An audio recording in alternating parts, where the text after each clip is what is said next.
বর্তমান তরুণ প্রজন্মের জন্য এমপ্লয়মেন্ট এনশিওর করব, কর্মসংস্থানের নিশ্চয়তা দিব, আমাদের মাথাপিছু আয় ক্রমাগত বাড়তে থাকবে, সেরকম একটা অবস্থায় আমরা পৌঁছাবো।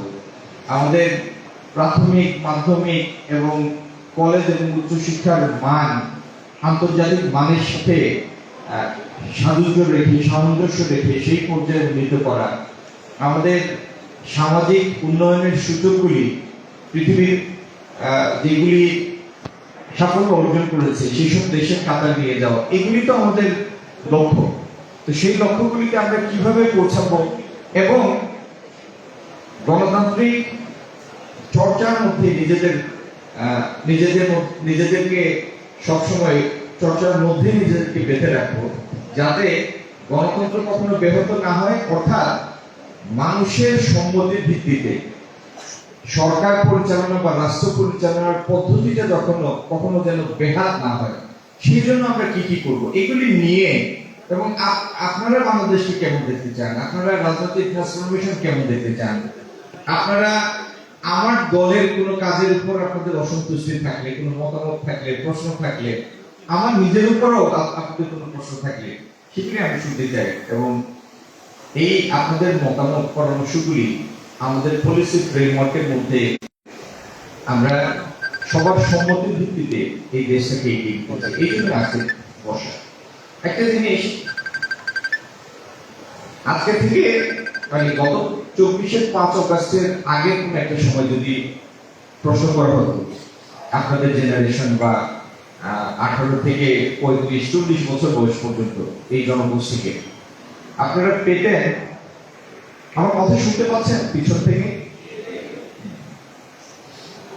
আপনাদের 18 থেকে 40 বছর বয়স পর্যন্ত এই পপুলেশনের এই সেগমেন্টকে যদি জিজ্ঞেস করা যায় রাজনীতি সম্পর্কে তাদের মনোভাব কি বা রাজনৈতিক দল সম্পর্কে মনোভাব কি, একটা নিশ্চিত উত্তর হলো যে এই জনসংখ্যার এই অংশের মধ্যে একটা হোলসেল কন্টেম্পট ছিল রাজনৈতিক দলের প্রতি বা রাজনীতিকদের প্রতি, যে রাজনীতিতে কোনো ভালো জিনিস না, যারা রাজনীতি করে এরা সবাই চালাক ধরনের লোক, ধান্দাবাজ লোক, এদের কাজে হলো দুর্নীতি করা আর দেশকে ব্যবহার করে নিজের ক্ষমতা সংহত করা অথবা অর্থকরী আয় করা, এগুলি ছিল একটা সাধারণ মনোভাব বা এখনো আছে। কিন্তু আমার কথা হলো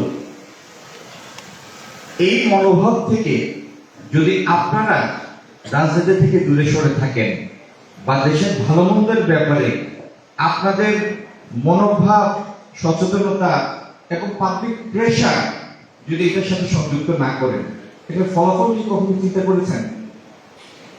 আমরা সবাই যারা রাজনীতি করে এরা খারাপ লোক, সবাই।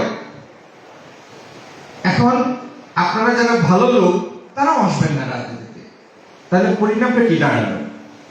আপনি এমন ব্যবস্থায় এগ্রি করে ফেললেন যে আপনার থেকে কম মানের, কম গুণের, কম নৈতিক চরিত্রের লোকরা আপনাকে শাসন করবে। এই লাইসেন্স আপনি দিয়ে দিলেন না? তো এই লাইসেন্স না দেওয়ার মানে হচ্ছে ইদার আপনি রাজনীতিতে অংশ নেবেন অথবা রাজনৈতিক প্রক্রিয়ায় আপনার একটা বলিষ্ঠ কণ্ঠ থাকবে, যেন আপনার মতামতের ভিত্তিতে রাজনৈতিক দল, রাজনৈতিক ব্যক্তিবর্গ এবং রাষ্ট্র পরিচালিত হওয়ার বাধ্যবাধকতা থাকে। এরকম একটা প্রক্রিয়ার মধ্যে আপনার সম্পৃক্ত হতে হবে। তো এই আমি আপনাদের থেকে মূলত পরামর্শ মতামতগুলি শুনবো। সেটা শোনার আগে 10-15 মিনিট আমি আপনাদের থেকে সময় চেয়ে নিব। আমরা আমাদের যে সরকারি আসুক, ভবিষ্যতে যারা আসবে তারা তো বিভিন্ন বিষয়ে সিদ্ধান্ত নেবে না, এবং বিভিন্ন বিষয়ে সিদ্ধান্ত নেবে কারণ আমাদের চাহিদার কারণে। আমরা হসপিটাল চাই, রাস্তাঘাট চাই, সামাজিক উন্নয়নের জন্য বিভিন্ন প্রকল্প চাই, আরো অনেক কিছু চাই। তো রাষ্ট্র পরিচালনা করতে গিয়ে, উন্নয়নমূলক কাজ পরিচালনা করতে গিয়ে সরকারকে, রাষ্ট্রকে অনেক সিদ্ধান্ত নিতে হয়। সেই সিদ্ধান্ত নেওয়ার প্রসেস বা বিড়ম্বনাগুলি আমাদের অনেকেই জানা নেই। এটার উপরে আমি 5-10 মিনিট শুধু বলবো, তারপরে আমরা আমাদের মূল অনুষ্ঠানে চলে যাব। আমাকে আমার একজন তরুণ ছোট ভাই স্লাইড আমার হাতে করতে না,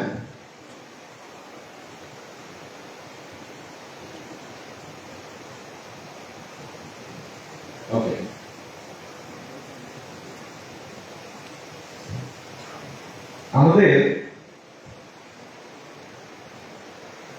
আমরা যদি নীতির বিশ্লেষণ করি, পলিসি, হ্যাঁ ঠিক আছে, অসুবিধা, পলিসি অ্যানালাইসিস করি, তাহলে পলিসিটা কি, নীতিটা কি?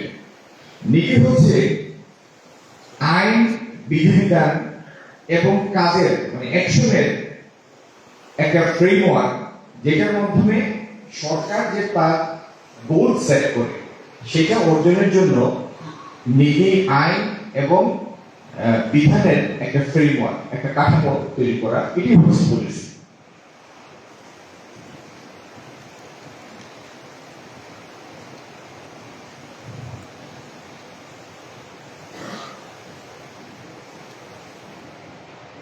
আমরা এক হাতে করি, দুই হাতে করলে সমস্যা হবে।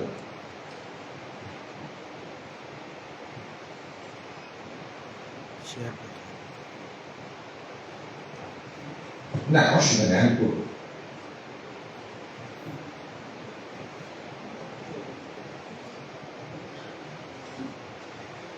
আচ্ছা, আমরা ডিসিশন, যখন সরকার কোনো সিদ্ধান্ত নিতে যায়, রাষ্ট্র যখন কোনো কাজ করতে যায় বা সিদ্ধান্তে পৌঁছাতে যায়, তখন সমাধানের জন্য কিছু মূল্যায়ন করে। আমরা যদি এই জায়গাটায় চলে আসি, ইভালুয়েশন অফ সলিউশন, মানে আমরা সমাধানের জন্য যখন ইভালুয়েট করি, মূল্যায়ন করি, তখন তিনটা জিনিস বিবেচনা করে। একটা হচ্ছে টেকনিক্যাল কারেক্টনেস, একটা সমাধান যখন নেওয়া হয় তখন সেটা টেকনিক্যালি কারেক্ট কিনা, এটা হচ্ছে সেই সমাধানটা বেছে নেওয়ার জন্য একটা বিরাট শর্ত, প্রাথমিক শর্ত। দ্বিতীয়ত, এই সিদ্ধান্তের পিছনে রাজনৈতিক সমর্থন থাকবে কিনা, পলিটিক্যাল সাপোর্ট থাকবে কিনা। রাজনৈতিক সাপোর্ট বলতে যে কোনো একটা কাজের সাথে অনেকগুলি স্টেক হোল্ডার জড়িত থাকে। যেমন মনে করেন, এখানে আমরা দেখলাম যে নার্সিং স্টুডেন্টরা আছেন, না? আপনারা নার্সিং স্টুডেন্ট। মনে করেন আজকে সিদ্ধান্ত হলো যে সিলেটে এই জমির পাশে একটা জমিতে একটা নার্সিং কলেজ তৈরি হবে। এখন ওই নার্সিং কলেজ তৈরি করার জন্য আগ্রহ কার থাকবে? এই ওয়ার্ডের যে কাউন্সিলর অথবা এই জায়গার যিনি এমপি, তার থাকবে আগ্রহ যে এখানে একটা নার্সিং ইনস্টিটিউট হোক, তাহলে আমার কনস্টিটিউয়েন্সির জন্য ভালো হবে। পাশে হয়তো একটা কলেজ আছে, তারা চায় না এই জায়গায় আরেকটা শিক্ষা প্রতিষ্ঠান হোক। অথবা ট্রাফিকের কনজেশনের জন্য মেট্রোপলিটন পুলিশ হয়তো চাইবে না যে এখানে আরেকটা শিক্ষা প্রতিষ্ঠান হোক, হলে এই ট্রাফিকটা আমি কন্ট্রোল করতে পারবো না। আমি সিম্পল উদাহরণ দিয়ে আপনাদের ব্রেকডাউনটা দেওয়ার চেষ্টা করছি। মানে একটা সিদ্ধান্ত গ্রহণ প্রক্রিয়ায় অনেকগুলি ফ্যাক্টর জড়িত থাকে এবং অনেকগুলি পক্ষ জড়িত থাকে। তৃতীয়ত হলো অর্গানাইজেশনাল ইমপ্লিমেন্টেবিলিটি, মানে যে সিদ্ধান্তটা বাস্তবায়ন করবে সেই প্রতিষ্ঠানের, সেই ইনস্টিটিউশনের সিদ্ধান্ত বাস্তবায়নের ক্ষমতা, সক্ষমতা আছে কিনা, এটার উপরে, এই তিনটা পয়েন্টের উপরে, টেকনিক্যাল কারেক্টনেস, পলিটিক্যাল সাপোর্টেবিলিটি এবং অর্গানাইজেশনাল ইমপ্লিমেন্টেবিলিটি, এটার উপরে নির্ভর করে সিদ্ধান্ত গ্রহণ প্রক্রিয়াটা। আচ্ছা, আমরা একটা উদাহরণ হিসাবে নিয়েছি বাংলাদেশে কিডনি পেশেন্টদের জন্য স্বাস্থ্য সুবিধা কম, মানে আমাদের ডায়ালিসিসের সুবিধাটা অপ্রতুল। আমি আপনাদের ঘুম পাড়িয়ে দিচ্ছি না তো, না? নাকি ইতিমধ্যে ঘুমিয়ে পড়েছেন?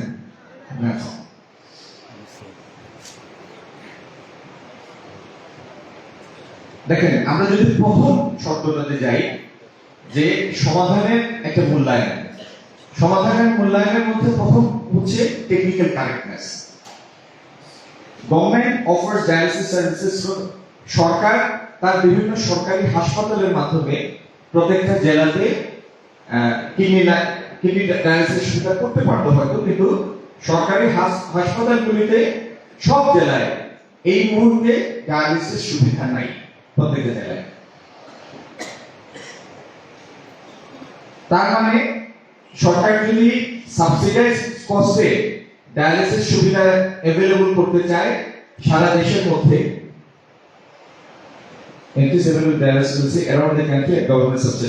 মানে সরকার ইচ্ছা করলে, যেহেতু তার সারা দেশে তার ইনফ্রাস্ট্রাকচার আছে, কাঠামো আছে, হসপিটাল আছে, সে যদি সাবসিডি দেয় সারা দেশে সেই সুবিধাটা সহজলভ্য করতে পারে। আচ্ছা, ডায়ালিসিসের যে কস্ট এবং ট্রান্সপোর্টেশনের যে কস্ট সেটা তাহলে কমে আসবে যদি সারা দেশে এই সুবিধাটা ছড়িয়ে দেওয়া যায়। আর যারা রোগীরা এখন পাচ্ছে না, এই সেবা বঞ্চিত হচ্ছে এই সেবা থেকে, যদি প্রত্যেকটা জেলায় নিয়ে যাওয়া যায় তাহলে তারা সেই সেবাটা পাবে এবং মৃত্যুর সংখ্যা কমে আসবে। এই যে চার্টটা, এই চার্টটার নাম হচ্ছে ফিশবোন অ্যাপ্রোচ। এখানে যে সমস্যাগুলি আছে সেই সমস্যাগুলি আসলে মানে প্রত্যেকটাই যে মূল সমস্যা তা না, অনেকগুলি আছে সমস্যার সাব সমস্যা। আমরা যখন কোন একটা সমস্যার সামনে আনি, যদি একটা কাউকে প্রশ্ন করা হয়, সে বলবে এই কারণে এই সমস্যা, এবং মনে হবে যে এটাই মূল বিষয়। কিন্তু এটা দেখে আপনারা বুঝবেন যে একটা সমস্যা অ্যানালিসিস করতে গেলে কতগুলি সাথে চলে আসে সাব কজ। যেমন ধরেন আমাদের 64টা জেলার মধ্যে 32টায় কিডনি ফ্যাসিলিটি নাই। মোট দেশের 44% এরিয়া এবং জনসংখ্যার 31% ডায়ালিসিস সুবিধা পায় না। 1700 মেশিন আছে সারা দেশে। যে সময় আমরা পরিসংখ্যানটা নিয়েছিলাম সেই সময় 17টা মেশিনের মধ্যে 900টাই আছে ঢাকাতে। তার মানে সারা দেশের কি পরিমাণ কমতি এটা বুঝবেন এই জায়গা থেকে। ঢাকার মধ্যে আছে 50টা সেন্টার। আচ্ছা, তারপরে আসেন মাত্র 1/5 ডায়ালিসিস সেন্টারে পুষ্টিবিদ আছেন এবং পেশাজীবী ট্রেন প্রফেশনাল নাই বেশিরভাগ সেন্টারে। নেফ্রোলজিস্ট যারা কিডনি বিশেষজ্ঞ, এদের সংখ্যা সারা দেশে অত্যন্ত সীমিত। সারা দেশের মধ্যে ডায়ালিসিস সেন্টার আছে মোটে 166টা, তার মধ্যে 50টাই ঢাকায়। আচ্ছা, তারপরে এই পাশে যদি আমরা ডান পাশে চলে আসি, যে আমাদের সামর্থ্য কতটুকু কম, আমাদের কোনো সচেতনতার কর্মসূচি নাই, কোনো অ্যাওয়ারনেস প্রোগ্রাম নাই। আমাদের সেন্টারগুলি নতুন জেলা ভিত্তিক সেন্টার করার জন্য এই মুহূর্তে কোনো চলমান কর্মসূচি নাই। আমাদের পুষ্টিবিদদের প্রশিক্ষণ দেওয়ার জন্য কোনো কর্মসূচি নাই। আমাদের কোনো রেনাল রেজিস্ট্রি নাই, মানে কতজন কিডনি রোগী সারা দেশে আছেন সেটা কোনো রেজিস্ট্রি নাই, সরকার জানে না, আমরাও জানি না কতজন আছেন। পপুলেশনের 1/5 দারিদ্র্য সীমার নিচে। বস্তুত এখন আর সেই সংখ্যাটাও ভ্যালিড না। 18 কোটি মানুষের মধ্যে প্রায় 7 কোটি দারিদ্র্য সীমার নিচে, এবং দারিদ্র্য সীমা হিসাব করা হয় বিশ্বব্যাংক হিসাব করে যে একটা 4 জনের পরিবার যদি তার দৈনিক আয় $3.20 হয়, তার নিচে হলে সে দারিদ্র্য সীমার নিচে। এইভাবে প্রায় 7 কোটি লোক এখন দারিদ্র্য সীমার নিচে।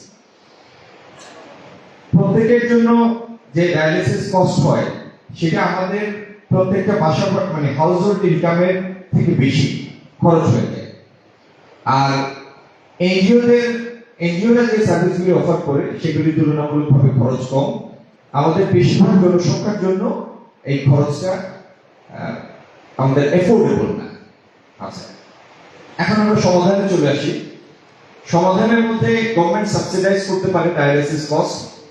একটা হচ্ছে সমস্ত সরকারি হাসপাতালে আমরা সেবা স্থাপন করতে পারি, ডায়ালিসিস মেশিন স্থাপন করতে পারি। আর ব্যক্তি খাতের হসপিটাল যেগুলি আছে সেখানে সরকার প্রণোদনা দিতে পারে যেন সব বেসরকারি হাসপাতালে ডায়ালিসিস সুবিধা চালু হয়।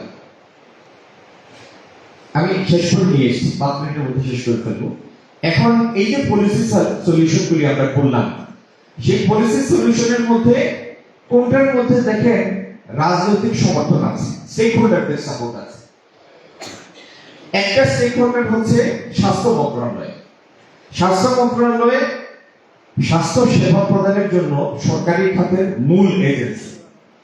আবার বাংলাদেশ রেনাল অ্যাসোসিয়েশন যেটা, সেটা একটা প্রাইভেট প্রতিষ্ঠান, কিন্তু সমস্ত কিডনি রোগীদের সমিতি হচ্ছে রেনাল অ্যাসোসিয়েশন।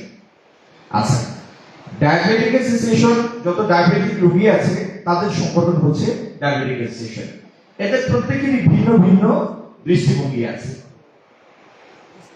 আবার সংসদ সদস্য যিনি, তার এক ধরনের চাহিদা আছে এই কিডনির রোগ সারানোর ব্যবস্থা নেওয়ার জন্য। অর্থমন্ত্রীর একটা দৃষ্টিভঙ্গি আছে, এনজিওদের একটা দৃষ্টিভঙ্গি আছে।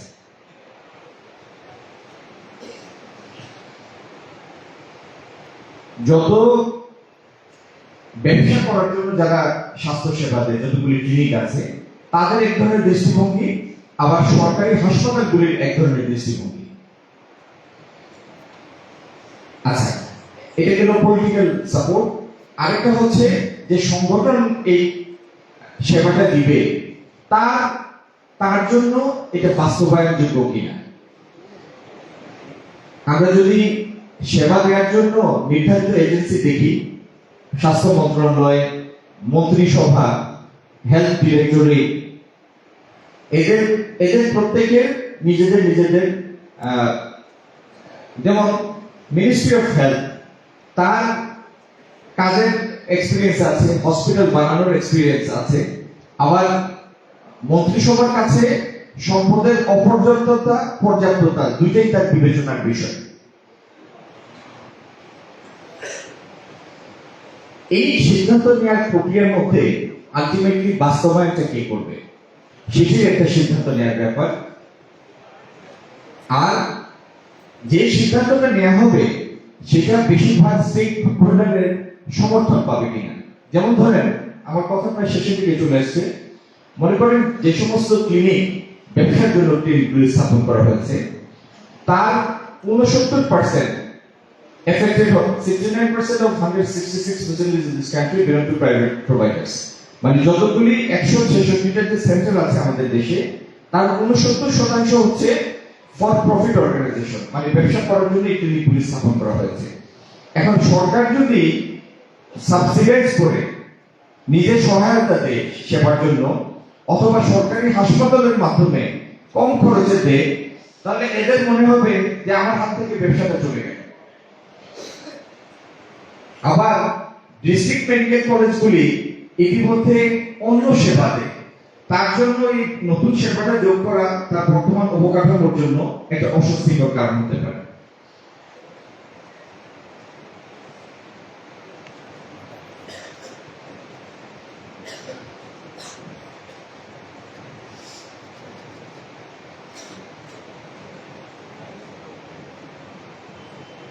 তো আমরা স্লাইড শেষের পরে যে উপসংহারে চলে আসে, সেটা হলো যে কোনো সিদ্ধান্ত গ্রহণ প্রক্রিয়াটা কমপ্লেক্স। মনে হতে পারে যে আমি একটা দাবি তুললাম, সেই দাবিটা আদায় হয় না কেন। সেই আদায়ের প্রক্রিয়ার মধ্যে সরকার প্রথম বিবেচনা করে, অবশ্যই সরকার মানে একটা ভালো সরকার, শেখ হাসিনা সরকার না, ভালো জনগণের প্রতি দায়িত্ববোধ সম্পন্ন যদি কোনো সরকার হয়, গণতান্ত্রিক সরকার হয়, জনসচেতন সরকার হয়, তাহলে তার তিনটা জিনিস বিবেচনা করতে হবে। একটা হলো একটা সিদ্ধান্তের পিছনে এটা টেকনিক্যালি কারেক্ট কিনা, আরেকটা হচ্ছে এটার পিছনে পলিটিক্যাল সাপোর্ট আছে কিনা, তৃতীয় হচ্ছে আমি যে সংস্থা দিয়ে এটা বাস্তবায়ন করব তার সেই বাস্তবায়নের সক্ষমতা আছে কিনা। এই তিনটা মিলে একটা সিদ্ধান্ত গ্রহণ প্রক্রিয়া। আপনাদের ক্লাস নেওয়ার আমার কোনো ইচ্ছা নাই, এই যোগ্যতা আমার নাই, কিন্তু আমার মনে হলো আপনারা আগামী দিনে প্রত্যেকটি নিজ নিজ ক্ষেত্রে বাংলাদেশের নেতৃত্ব দিবেন। এই সামান্য জিনিস আপনাদের সামনে তুলে ধরলে হয়তো আপনাদের চিন্তাধারার স্বচ্ছতার জন্য এটা সামান্য হলেও সহায়ক হতে পারে। ধন্যবাদ সবাই।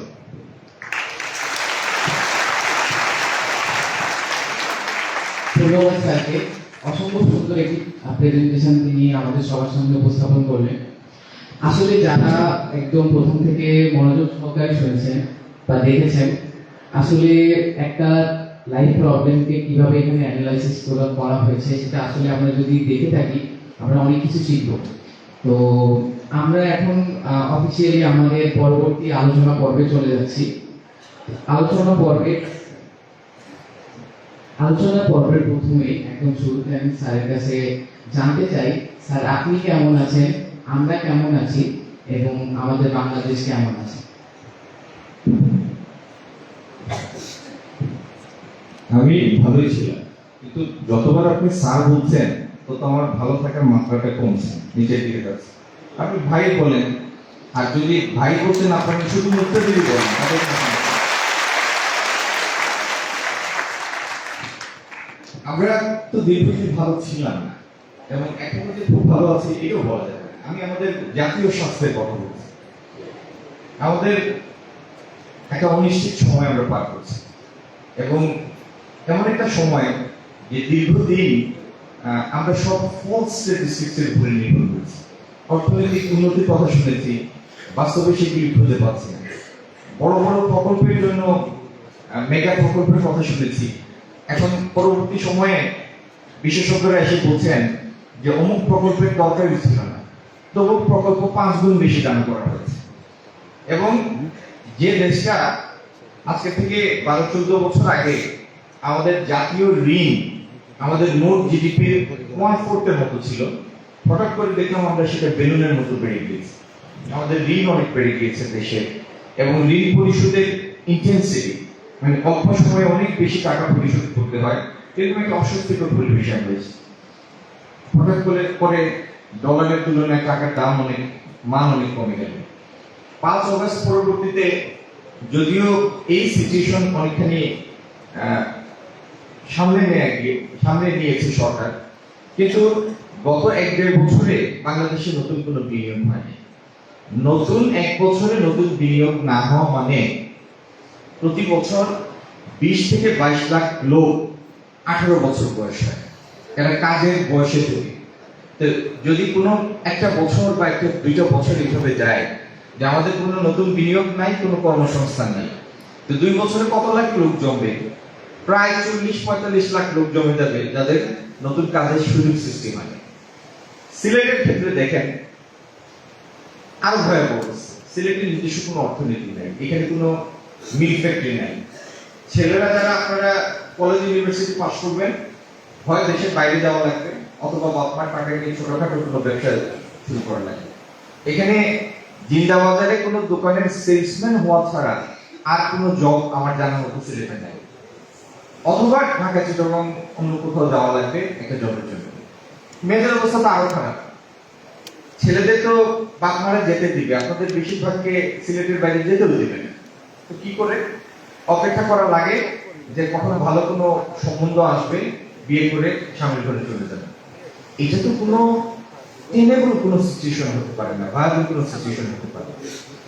একটা দেশ, ছোট্ট একটা দেশ, এখানে জ্যাম প্যাকড একটা দেশ, এতগুলি মানুষ গিজ করে, 18-20 কোটি মানুষ, সেখানে এত বড় একটা জায়গা। এবং সিলেট বাংলাদেশের অন্যান্য জায়গার মতো সিলেট একটা সাধারণ শহর বা সাধারণ জেলা বা সাধারণ বিভাগ না, এটার একটা ইন্টারন্যাশনাল ক্যারেক্টার আছে। বাংলাদেশের লক্ষ লক্ষ মানুষ নর্থ আমেরিকা থাকে, ইংল্যান্ডে থাকে।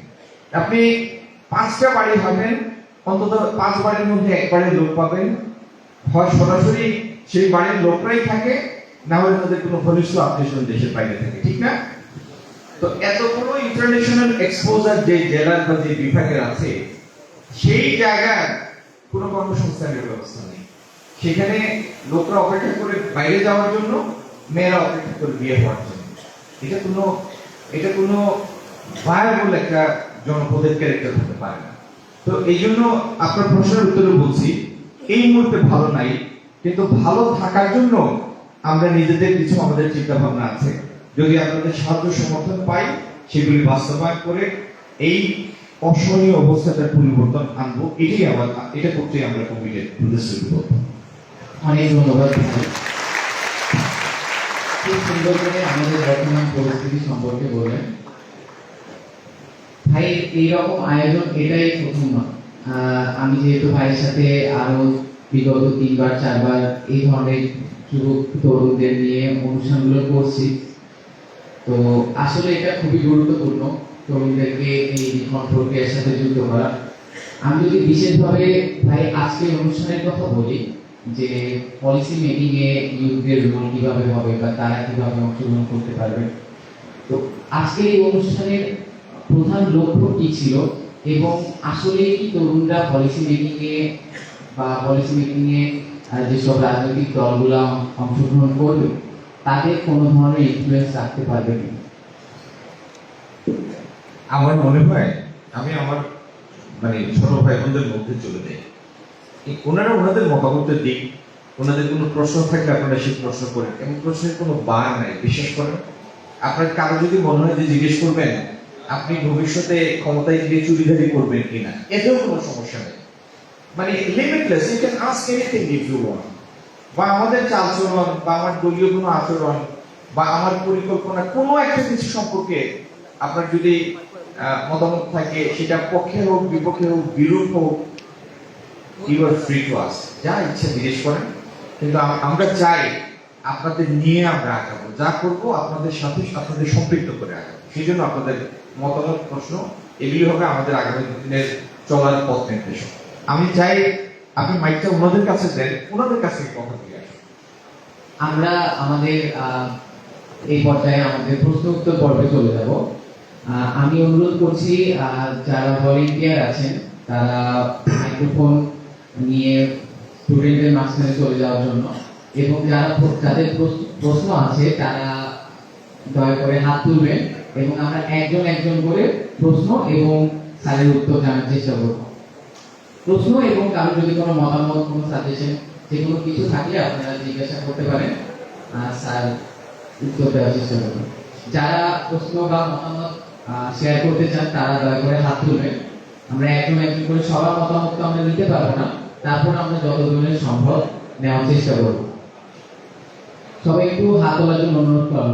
আচ্ছা, মেয়েদের থেকে শুরু করি আমরা। একজন আপু হাত তুলেছেন। আপু, আপনি আপনার, আচ্ছা আপুর কাছে মাইক্রোফোনটা একটু নিয়ে আসেন। আপু, আপনি আপনার নাম, আপনি কোন প্রতিষ্ঠান থেকে এসেছেন বলে আপনার প্রশ্ন মতামত কি করবেন। আসসালামু আলাইকুম সবাইকে, ধন্যবাদ আমাকে বলার সুযোগ করে দেওয়ার জন্য। স্যার, আপনি বলছিলেন তিনি অনেক নার্ভাস, আর উনি পিছনে ব্যাকগ্রাউন্ড দেখে নার্ভাস। তো আমি স্যারকে দেখে নার্ভাস, কারণ এখানে সবার সামনে প্রশ্ন সবাই আমি করছি। তো আমি স্বপ্ন আক্তার, এনসি কলেজ, আমি পড়াশোনা করছি এনসি কলেজে, আপনার ডিগ্রি সেকেন্ড ইয়ারে। আমার প্রশ্ন হচ্ছে, স্যার যেহেতু বলেছেন সিলেটের মেয়েদের জন্য, ওনাদের জন্য অবশ্যই সম্ভব না, বিদ্যালয়ে দেখা যায় সিলেটি মেয়েদের অবশ্যই সম্ভব না কোনো দোকানে জব করা, ঠিক না? তো আমাদের সিলেটের সমাজের শিক্ষিত মেয়েরা বিদ্যালয়ে ছাড়া কোথাও জব পাবে না, স্যার বলেছিলেন। তো আমি চাই মেয়েদের জন্য স্যার কি করবে, সিলেটের মেয়েদের জন্য বিশেষ করে, যে মেয়েদের যারা শিক্ষিত মেয়ে আছে তাদের জন্য কিছু করার কি আছে স্যারের? স্যার যদি করতে পারে তাহলে সেটা স্যার জানাবে।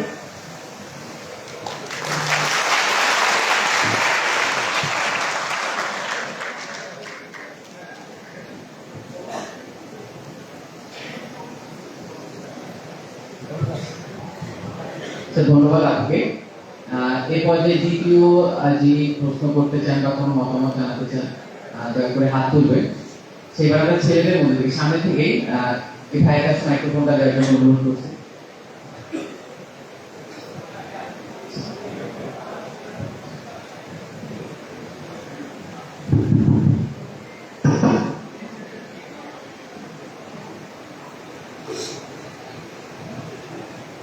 আসলে একটা দেশের সাস্টেইনেবল উন্নয়নে শুধু ছেলেরা না, মেয়েদের অবস্থান বা মেয়েদের অবদান অনেক বেশি। তো এক্ষেত্রে আসলে নীতিগত বা পলিসিগত একটা বিষয় আছে যে মেয়েদের কর্মসংস্থান সৃষ্টিতে, মেয়েদের ইনভলভমেন্ট বাড়াতে পরবর্তী সরকার কি কি ধরনের নীতিগত অবস্থান নিতে পারে বা তারা কি কি ধরনের পলিসি চালু করতে পারে যাতে মেয়েদের ক্ষমতায়ন হয়, পাশাপাশি মেয়েরা। জি, এরপরে আমরা দ্বিতীয় প্রশ্নের জন্য অনুরোধ করছি। ভাই, আপনার নাম, আপনি কোথা থেকে এসেছেন জানিয়ে আপনার প্রশ্নটি করুন। ধন্যবাদ। আসসালামু আলাইকুম, আমি মোহাম্মদ আব্দুল রফি, অর্থনীতি আছি নুরেজা কলেজের দর্শন বিভাগে, কবি সেখানে। তো আমার মূলত তিনটা কোয়েশ্চেন ছিল জনাব খন্দকার মুক্তাদিরের কাছে। তো আমার প্রথম বিষয়টা হচ্ছে আমরা সিলেকশন শহরের ভেতরে নানা ধরনের সিন্ডিকেট দেখতে পাই। সেখানে যদি আমি উল্লেখযোগ্যভাবে মানে আমি যদি বলি কয়েকটা কথা নির্দিষ্টভাবে, আমরা সামাজিক কাজ মেকআপ বিভাগের সম্বন্ধে যে খুব কাজগুলো দেখতে পাই তাদের সাথে আমি ব্যক্তিগতভাবে কথা বলেছি এবং এটা নিশ্চিত সেখানে সিন্ডিকেট আছে এবং এটা জানার পরেও সেটা বিভিন্ন ব্যবস্থা নেওয়া হচ্ছে না।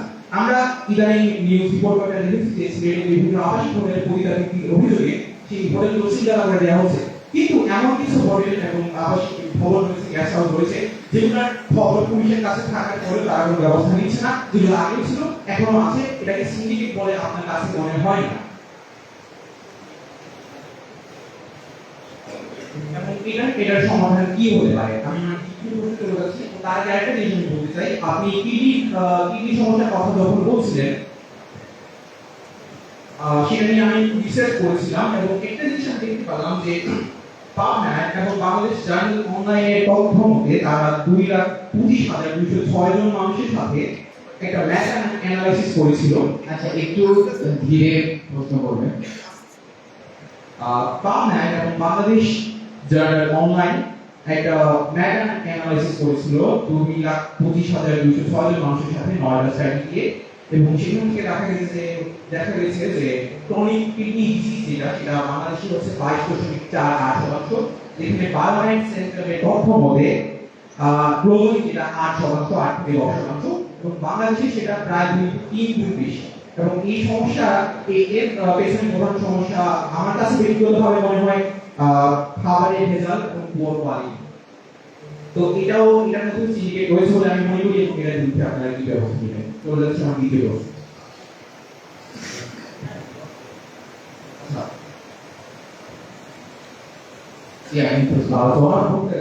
আমরা জানি বাংলাদেশে বর্তমানে দুইটা রাজনৈতিক দল আগামী জাতীয় নির্বাচনের জন্য শক্তভাবে প্রিপারেশন নিচ্ছে, অংশগ্রহণ করবে এবং সরকার গঠনের চিন্তা ভাবনা করছে। তো তাদের মধ্যে অন্যতম হচ্ছে বাংলাদেশ জামায়াতে ইসলামী এবং বাংলাদেশ ন্যাশনালিস্ট পার্টি বিএনপি। তো আমরা যখন দেখতে পাই যে বিভিন্ন নির্বাচনী পদে মনোনয়ন দেওয়া হচ্ছে, সেটা চেয়ারম্যান থেকে শুরু করে মেম্বার অথবা বিভিন্ন আসনের এমপি পদপ্রার্থী, সেখানে কিভাবে সিলেকশনটা করা হয় সেই সিলেকশনের ধারাটা এখনো আমাদের কাছে ক্লিয়ার না। গত 5 আগস্টের পরে আমি ব্যক্তিগতভাবে বিভিন্ন জায়গায় গিয়ে বিভিন্ন ধরনের অ্যানালাইসিস রিসার্চ করেছি। আমি গোপালগঞ্জ জেলায় গিয়েছিলাম এবং বিভিন্ন মানুষের মুখে শোনা যায় যে বিএনপিতে ফ্ল্যাটারি রাজনীতি হয়, এবং এই বিষয়ে অনেকগুলো অভিযোগ শোনা গেছে। ফ্ল্যাটারি রাজনীতি, ফ্ল্যাটারি আরেকবার বলবেন প্রশ্নটা। তোষামো বিভিন্ন জায়গায় আমরা দেখতে পাই যে পোস্টার লাগানো হয়, পোস্টারের মধ্যে তারেক রহমানের ছবি, খালেদা জিয়ার ছবি, তারপরে শুধুমাত্র তাই না, দলের লিডার বলে লাগানো হচ্ছে ভালো কথা, কিন্তু সেখানে তার উপরে বলে দেওয়া আছে তার ছবি লাগানো হয়। এটা কি আপনার কাছে ফ্ল্যাটারি রাজনীতি বলে মনে হয় না? যদি হয়ে থাকে তাহলে এর বিরুদ্ধে কেন কোনো ব্যবস্থা নেওয়া হচ্ছে না, যেখানে আপনাদের সবচেয়ে শক্ত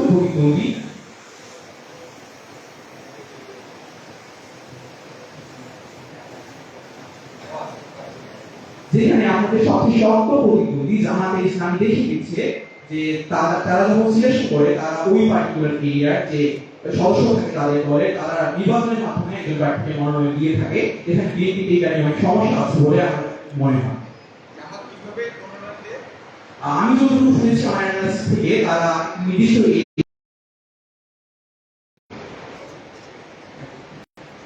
লাস্ট ইকুয়েশন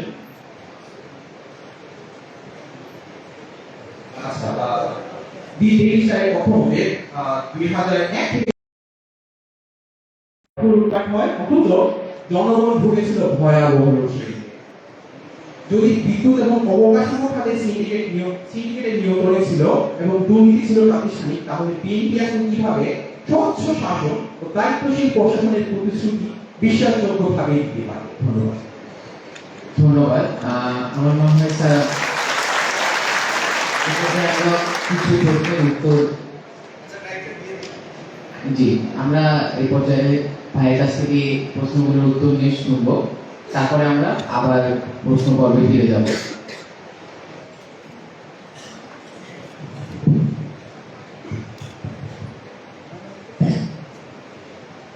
আচ্ছা, প্রথম প্রশ্ন ছিল সিলেটের মেয়েদের জন্য আমাদের পরিকল্পনাটা কি, মেয়েদের কর্মসংস্থানের জন্য।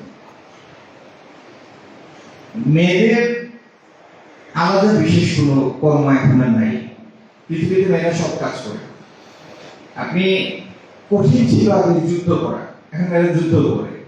মেয়েরা সেনাবাহিনীতে আছে, এয়ারফোর্সে আছে, নেভিতে আছে, মেয়েরা ইঞ্জিনিয়ার, মেয়েরা ডাক্তার, মেয়েরা প্রধানমন্ত্রী, মেয়েরা রাষ্ট্রপতি।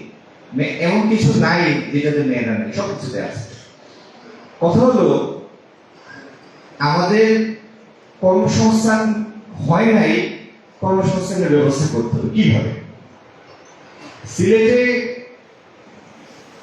একটা হচ্ছে ইনফ্রাস্ট্রাকচারের দুর্বলতা, দ্বিতীয়ত হচ্ছে চিটাগং পোর্ট থেকে ঢাকার যে কমিউনিকেশন আর চিটাগং থেকে সিলেটের কমিউনিকেশন একরকম না। তৃতীয়ত বাংলাদেশে মানে বিশেষ বিশেষ অঞ্চলে শিল্পায়নের জন্য সরকারি কিছু পলিসি সাপোর্ট আগেও দেওয়া হয়েছে, নীতি সহায়তা, যেটার কারণে একটা সার্টেন জায়গার মধ্যে ইন্ডাস্ট্রিয়াল ডেভেলপমেন্ট হয়েছে। অথবা বিশেষ কোনো কারণ, যেমন ধরেন দেশের অন্যান্য জায়গায় যখন গ্যাস সংকট দেখা গেল, শিল্প প্রতিষ্ঠানগুলি গ্যাস পায় না, হবিগঞ্জের, আপনারা বাই রোডে যদি ঢাকায় কেউ গিয়ে থাকেন তাহলে হবিগঞ্জের এই এরিয়াটা দেখবেন অনেক বড় বড় কিছু শিল্প কলকারখানা হয়েছে, টেক্সটাইল বিশেষত, প্রাণের বড় ইন্ডাস্ট্রি, আর অনেকগুলি মিল ফ্যাক্টরি হয়েছে। কেন? কারণ যারা কারখানায় করতে চায় সেই বিনিয়োগকারীরা নিজে খুঁজে বের করেছে যে বাংলাদেশের কোন জায়গায় এখন জ্বালানির প্রাপ্যতা আছে, তারা সেখানে গিয়েছে। তার মানে কোন একটা বিশেষ জায়গায় আপনি যদি ইন্ডাস্ট্রিয়ালাইজেশন করতে হয়, শিল্পায়ন করতে হয়, তাহলে সেই বিশেষ জায়গায় বিনিয়োগের জন্য বিনিয়োগকারীকে আপনার অন্তত কিছু সময়ের জন্য, কিছু বছরের জন্য এমন কিছু আকর্ষণীয় সুবিধা দিতে হবে যেটা সে অন্যান্য জায়গার তুলনায় এখানে আগ্রহ বোধ করে বেশি। দ্বিতীয়ত, এটার সাথে যে সন্নিহিত ইনফ্রাস্ট্রাকচার, এটা একটা স্ট্যান্ডার্ড ইনফ্রাস্ট্রাকচার হতে হবে। যেমন এখানে ফ্যাক্টরিতে পণ্য উৎপাদন করে তার যদি চিটাগং বা মংলা পোর্টে পৌঁছাতে হয় এবং সেটা যদি ঢাকার তুলনায় অনেক বেশি ব্যয়বহুল হয়, তাহলে সে এই বিকল্পের চিন্তা করতে পারে, হবে না, করবে না। তো আমরা এই জিনিসগুলিকে অ্যাড্রেস করে আমাদের দেশি বিদেশি এবং প্রবাসী বিনিয়োগ আকৃষ্ট করে ইনশাল্লাহ সিলেটে একটা ইন্ডাস্ট্রিয়াল ম্যানুফ্যাকচারিং হাব করব এবং এইটার হাত ধরে অন্য সার্ভিস ইন্ডাস্ট্রিগুলি, অন্য ম্যানুফ্যাকচারিং ইন্ডাস্ট্রিগুলি ডেভেলপ করবে এবং কর্মসংস্থানের ব্যবস্থা হলে সেটা ছেলে মেয়ে উভয়ের জন্য। দ্বিতীয়ত, আমি আপনার প্রশ্নগুলিতে আসছি, ওনারটা শেষ করে আপনাকে আসছি। পালিয়ে যাওয়ার কোনো সুযোগ নাই এখান থেকে, কারণ কলের দরজাগুলি সব বন্ধ, উত্তর দিয়ে গেল, চিন্তিত হওয়ার কিছু নেই। আমার এই ছোট ভাই আমার ডায়েরিতে লিখে নিয়ে আসছে এবং সেটা উপরের পকেটে রেখেছে। আমি প্রশ্নগুলি গুরুত্বপূর্ণ এবং সেও গুরুত্ব দিয়েছে। তৃতীয়ত, আমাদের দেখেন আধুনিক কৃষি, যেটা গ্রিন হাউস টেকনোলজি, আমাদের যুবকদের মধ্যে অনেকে আছে যাদের যদি আমরা ফান্ড দিই, তহবিল দিই, ট্রেনিং দিই এবং এই গ্রিন হাউস টেকনোলজিতে উদ্বুদ্ধ করি, তাদের মাধ্যমে আমরা অনেকগুলি কৃষি পণ্যের উৎপাদন করতে পারবো এবং সেই পণ্য শুধু এখানে বিক্রয় হবে না, বাংলাদেশের বাইরেও সেটা রপ্তানি হবে। কৃষি মানে শুধু এটা না, লাঙ্গল দিয়ে জমি চাষ করা। আধুনিক কৃষি আধুনিক প্রযুক্তির দ্বারাই হয়। এখনকার আধুনিক ফিশিং পর্যন্ত পুকুরে হয় না, ট্যাঙ্কের মধ্যে হয়। তো আমরা আধুনিক প্রযুক্তির জন্য ফান্ড দিব, স্কিল ট্রেনিং দিব এবং সহায়ক পরিবেশ তৈরি করব যাতে এখানে আমাদের আরেকটা বাড়তি কর্মসংস্থানের সুযোগ তৈরি হয়। তৃতীয়ত, সিলেটে এয়ারপোর্ট পার হলে, আপনারা কেউ গিয়েছেন কিনা আমি জানি না, একটা আইটি পার্ক করা হয়েছে। পার্কটা কমপ্লিট হয় নাই, কিন্তু প্রকল্পটা ছিল। আমরা এটার কাজ শেষ করব এবং দেশীয় প্রতিষ্ঠান, বাইরের প্রতিষ্ঠানগুলো চেষ্টা করব এখানে নিয়ে আসার জন্য এবং বাংলাদেশের যেগুলি খ্যাতনামা প্রতিষ্ঠান তাদেরকে পলিসি সাপোর্ট দিয়ে এই জায়গার প্রতি আকৃষ্ট করব। আচ্ছা, আমরা যদি আমাদের তরুণ প্রজন্মকে আইটি ট্রেনিং দেই, সফটওয়্যার ডেভেলপমেন্ট, কোডিং এবং আমাদের নতুন প্রজন্ম, তাদের জন্য যদি আমরা এআই শিক্ষার দ্বারটা উন্মুক্ত করি, আমাদের যে কতগুলি, যেমন শাস্ত্র, যেমন ঢাকা ইউনিভার্সিটি, এরকমের অন্তত বিশেষায়িত কতগুলি হসপিটালে যদি আমরা এই ফ্যাকাল্টিগুলি ওপেন করি, আগামী দিনের আমাদের চ্যালেঞ্জ হচ্ছে আর্টিফিশিয়াল ইন্টেলিজেন্স, এবং আর্টিফিশিয়াল ইন্টেলিজেন্সের মধ্যে আর্টিফিশিয়াল জেনারেল ইন্টেলিজেন্স, যেগুলি এটার মধ্যেও সাবসেকশন চলে আসছে। আজকের দিনে আমেরিকায় এআই এর উপরে জিডিপির 40% ইনভেস্ট হয়। জিডিপির 40% ইনভেস্ট হয় শুধু এআই রিলেটেড ইনভেস্টমেন্ট, এবং যতগুলি বড় বড় বিলিয়নিয়ার প্রতিষ্ঠান আছে প্রত্যেকের বিলিয়ন বিলিয়ন ডলারের ইনভেস্টমেন্ট আছে শুধু এআই রিসার্চের উপর। যাই হোক, ওইটা আরেকটা কথা। তো আমরা আমাদের তরুণ সম্প্রদায়কে আইটি মুখী করব, আইটি ট্রেনিং দিব, সহায়ক পরিবেশ তৈরি করব। এই সম্মিলিত কাজগুলির মাধ্যমেই আমরা ছেলে মেয়ে উভয়ের জন্য কাজের সুযোগ তৈরি করব। আমি বলছি না যে আপনারা আমাদেরকে সমর্থন করলে পরের দিনই সহায়ক পরিবেশ তৈরি হবে, বাট ইনশাআল্লাহ 2-3 বছরের মধ্যে এটার যুগান্তকারী পরিবর্তন ইনশাআল্লাহ আপনারা দেখবেন। এবং আমাদের টার্গেট হচ্ছে, বাংলাদেশ জাতীয়তাবাদী দলের টার্গেট হচ্ছে যে প্রথম 5 বছরে আমরা 2 কোটি কর্মসংস্থান তৈরি করব, 2 কোটি।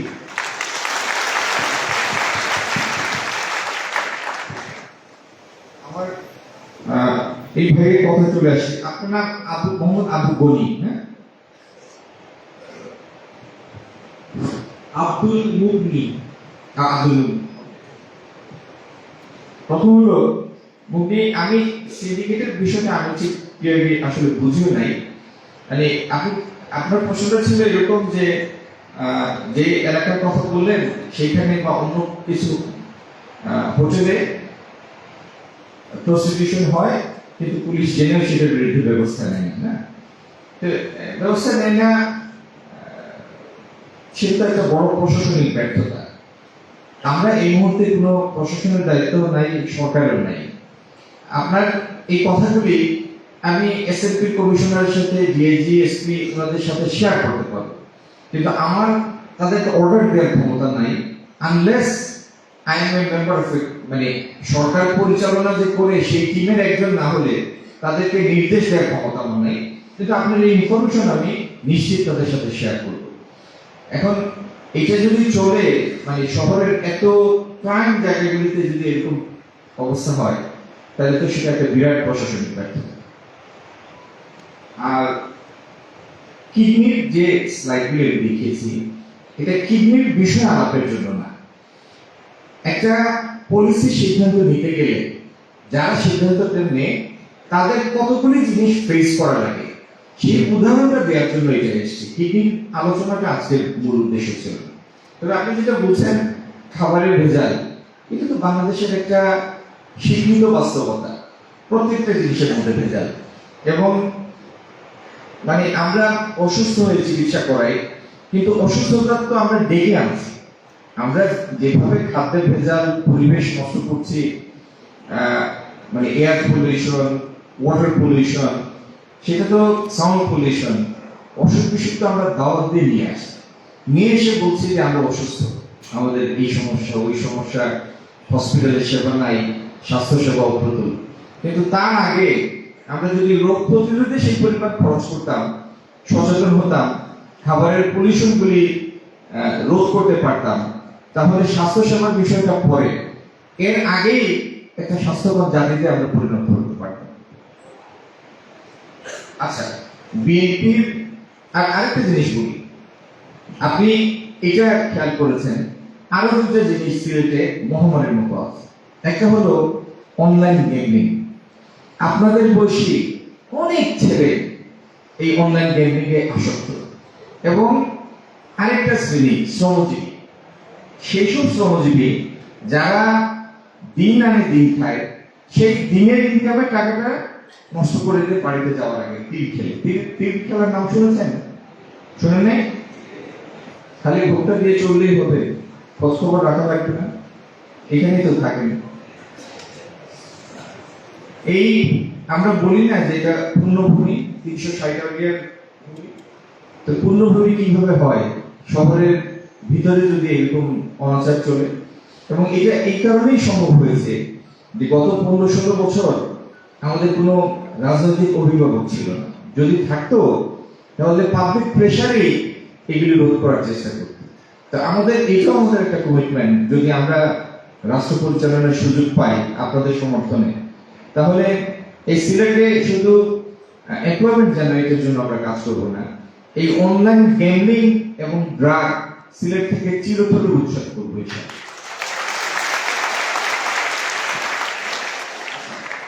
তোষামোদের রাজনীতিতে আসে, আপনি যেটা বলেছেন এটা অস্বীকার করবো কিভাবে? অস্বীকার করার তো উপায় নেই, এটা তো বাস্তবতা। হঠাৎ চলতে চলতে কোন ব্যানারে যখন দেখি এক ব্যানারের মধ্যে 14 জনের ছবি, একজনের সৌজন্যে তার ভাই আবার 4 জন, সেই ভাইয়ের আবার বড় 2 ভাই, মানে আহামরি অবস্থা। এগুলি হয় কখন জানেন? যখন রাজনৈতিক পরিবেশ থেকে রাজনীতি নাই হয়ে যায়, তখন এই জাতীয় ফানি জিনিস ঘটে। একটা সুস্থ স্বাভাবিক দেশে একটা ব্যানারে এক দলের 14 জনের ছবি থাকতে পারে? এটা কোনো স্বাভাবিক কথা? গত রোজারিদের সময়, রোজারিদের 4-5 দিন আগে আমি এই এসএলপি একটা ইফতার আয়োজন করেছিল, মানে সিলেট মেট্রোপলিটন পুলিশ। ইফতারে আমার পাশে বসা জেলা জজ আর তারপরের দিনে এডিশনাল জজ, 2 জন আমার ইফতার পাশে। এনাদের সাথে আমার কোনো পরিচয় নেই। তো ওইখানে পরিচয় হলো, একজন বললেন আপনাকে তো আমরা প্রত্যেকদিন দেখি। উনিও তো ভালো মনেই বলেছেন, কিন্তু আমার কথাটা মোটেও ভালো লাগেনি। মানে ওই যে ব্যানারে পোস্টার দিয়ে এর মনে হয়।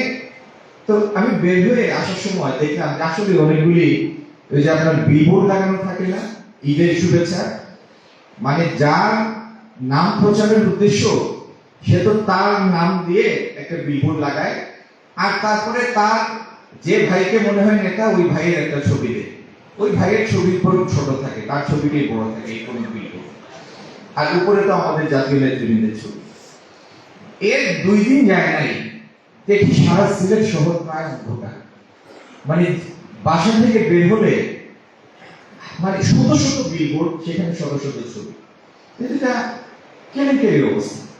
তো আমি ওই দিন ফেসবুকে অনুরোধ জানিয়ে অনেকের উপরে চাপ প্রয়োগ করে অন্তত আমার বিলবোর্ডগুলি অপসারণের ব্যবস্থা করেছি। এবং আপনাদের কাছে স্বীকার করতে লজ্জা নাই যে আমার নামে এতগুলি বিলবোর্ড লাগানো হয়েছিল, যে বিলবোর্ড অপসারণের পরে দেখলাম সিলেট শহর পরিষ্কার হয়ে গেছে। কি ভয়াবহ অবস্থা! যাই হোক, এইগুলি থেকে বের হতে হলে আপনারা শুধু এই সামনে বসে প্রশ্ন করলে হবে না, এই প্রক্রিয়ার সাথে নিজেদের জড়াতে হবে। যখন আপনাদের মতো শিক্ষিত রুচিবোধ সম্পন্ন লোকরা রাজনীতিটা নিজের হাতে নেবেন, পাবলিক কনসাসনেস তৈরি করবেন, পাবলিক প্রেশার তৈরি করবেন, তখন এই জাতীয় তোষামতের রাজনীতির অস্তিত্ব থাকবে না, রাজনীতি তার স্বাভাবিক ধারায় পরিচালিত হবে। তাহলে দায়িত্ব কিন্তু শুধু আমাদের না, সমপরিমাণ আপনাদের। এটা মনে রাখবেন, থাকবে মনে? মুন্নি সাহেব, আপনার মনে থাকবে? তৃতীয়ত হচ্ছে পাওয়ার সেক্টরের করাপশনের কথা বলছে। আপনার ইনফরমেশনটাতে একটু ঘাটতি আছে, সেটা আমি ঠিক করে দিই। বিএনপির সময়ে মূল অভিযোগটা হলো যে তখনকার সময়ে বিদ্যুৎ খাতের সম্প্রসারণ হয়নি। মানে তখন যে পরিমাণ বিদ্যুৎ উৎপাদন হতো সেই তুলনায় বিদ্যুৎ উৎপাদন বাড়ে নাই। তো বিদ্যুৎ উৎপাদন বাড়ে নাই মানে নতুন নতুন বিদ্যুৎ প্রকল্প হয়নি। বিদ্যুৎ প্রকল্প হয় নাই যেহেতু সেখানে দুর্নীতির তো প্রশ্ন আসে না, প্রকল্পই হয়নি। এটা ওই সময়টাতে মানে 2001 থেকে 2006 এ বিদ্যুৎ খাত চাহিদা অনুসারে বা পরবর্তী সময়ের অনুমিত চাহিদা বিবেচনায় নিয়ে সেইভাবে আনুপাতিক হারে সম্প্রসারণ করতে না পারাটা অবশ্যই তৎকালীন বিএনপি সরকারের একটা বড় কমতির দিক ছিল, এতে কোনো সন্দেহ নেই। কিন্তু দুর্নীতিটা ঠিক না, যে প্রকল্প হই নাই সেটাতে দুর্নীতি হবে কি? আমরা পরের প্রশ্নগুলিতে যাই। ধন্যবাদ স্যারকে। আমরা আবার কিছু প্রশ্ন নিব যারা উপস্থিত আছে তাদের মধ্যে থেকে। আমি হাত তোলার জন্য অনুরোধ করছি। জি ভাই, আপনার প্রশ্ন, আপনার নাম, আপনি কোথা থেকে এসেছেন জানিয়ে আপনার প্রশ্ন আপনি করবেন। Good afternoon, everybody. My name is Shahar. একটু Good জি বলুন।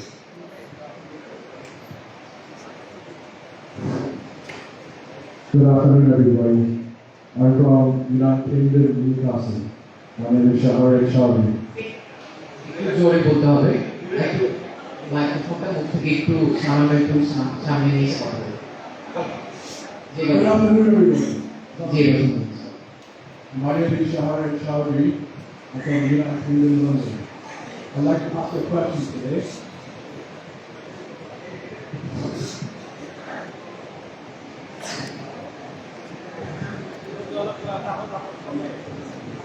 Good afternoon. Okay, this is good.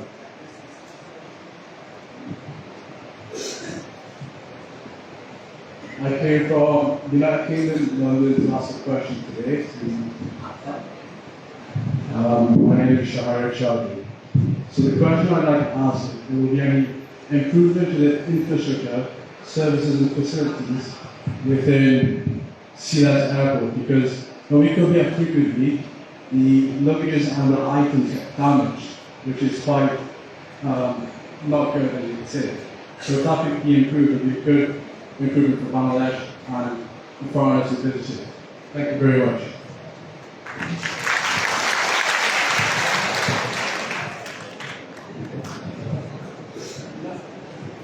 আচ্ছা, আপনি কি বাংলা বললে বুঝবেন না আপনার ইংরেজিতে বলতে হবে?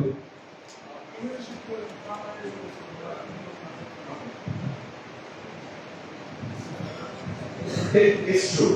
It's an admitted fact that Sylhet Airport doesn't have the required infrastructure to provide facility satisfaction or to everyone's satisfaction. The terminal is too small, even the runway is too small. And the only international flights that are being operated from Sylhet Airport are associated with only Biman, not other large airlines are invited to this airport. So, what do we have in mind? Our plan is to expand the runway and the terminal as well, build up the infrastructure so that we can all the passengers that will be increased over time in next few years. And we'll try to convert this airport into a regional communication hub. If you see the proximity of the northeastern region, the seven sisters Indian states, and the distance of Nepal and Bhutan from Bangladesh. So Sylhet Airport and the geographical location of Sylhet has all the potential to be a regional communication hub. So our aim would be to build that infrastructure and to cater you and all other international passengers and convert it to a communication, regional communication. Thank you very much.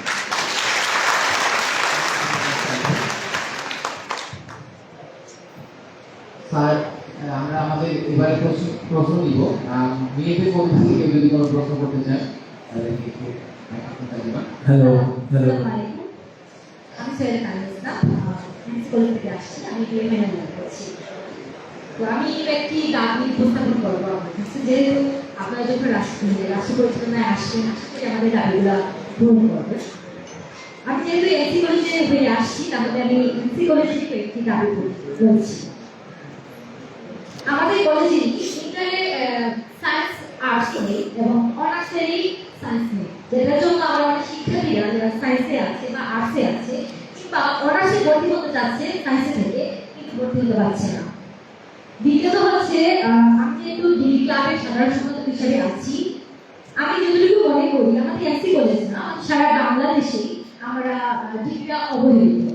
আমাদের ডিগ্রিতে কোনো department নেই, আমাদের প্রত্যেকটা ডিপার্টমেন্টে গিয়ে class করা হয়। তো আপনারা যদি রাষ্ট্রীয় পরিচালনা আশা রাখি আমাদের ডিগ্রি শিক্ষার্থীদের দিকে একটু তাকাবেন। আমি শেষের বিষয়টা বুঝতে পারিনি। তো এই যে ডিগ্রি শিক্ষার্থীদের জন্য আমরা আমাদের ডিগ্রি ক্লাবে একটা সাবজেক্ট আছে, মানে বিভিন্ন ডিপার্টমেন্টে একটা সাবজেক্ট নির্দিষ্ট থাকে, কিন্তু ডিগ্রি অনেকগুলো সাবজেক্ট নিয়ে পড়তে হয়। তো দেখা যায় কি আমরা করি, তো আমার বিভিন্ন ডিপার্টমেন্টে যাওয়া লাগে। আমাদের নির্দিষ্ট কোনো ডিপার্টমেন্ট নেই, তো আশা রাখি আমাদের ডিগ্রির জন্য একটা নির্দিষ্ট ডিপার্টমেন্ট হবে।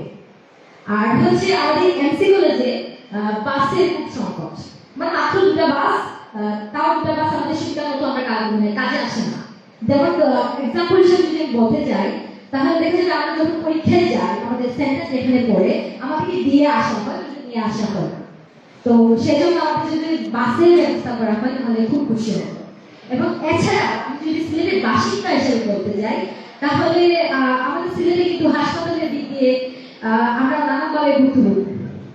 দেখা যাচ্ছে আমরা একজন ডাক্তারের কাছে যাচ্ছি, আমাদের অনেকগুলো টেস্ট দিয়ে বসে থাকে। আমরা বিভিন্ন বেসরকারি হাসপাতালে যাচ্ছি, মানে আমাদেরকে ঠিক মতো সুবিধা দেওয়া হয় না বা আমাদেরকে করা হয় না। তারপরে যদি কোনো সরকারি হাসপাতালে ওইখানে যদি সুস্থ কোনো রোগী, সুস্থ মানুষদের অসুস্থ হয়ে চলে আসে, তো সেই দিকে যদি একটু নজর রাখেন তাহলে খুব খুশি হবো। ধন্যবাদ।